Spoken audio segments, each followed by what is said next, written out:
10, 11 va 12 aprel kunlari ob-havo ma'lumotlari.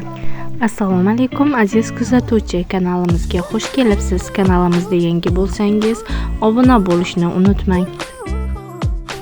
Bugun kunduzi Buxoro, Navoiy, Samarqand, Jizzax, Qashqadaryo viloyatlari ba'zi joylarida yomg'ir yog'adi, momaqaldiroq kuzatilishi mumkin. Respublikaning qolgan hududlarida yog'ingarchilik kutilmaydi.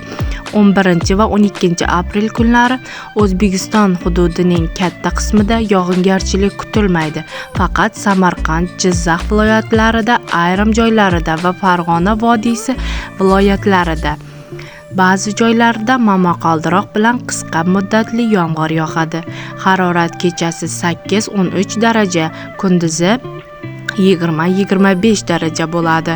Respublikaning tog' va tog'oldi hududlarida ba'zi joylarda qisqa muddatli yomg'ir yog'adi. Momaqaldiroq kuzatiladi. Sel va suv toshqin hodisalari yuzaga kelishi mumkin.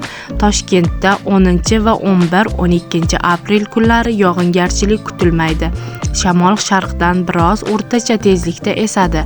Harorat kechalari 11-13 daraja, kunduz kunlari esa 23-25 daraja bo'ladi. Aziz kuzatuvchi, kanalimizda yangi bo'lsangiz, obuna bo'lishni unutmang.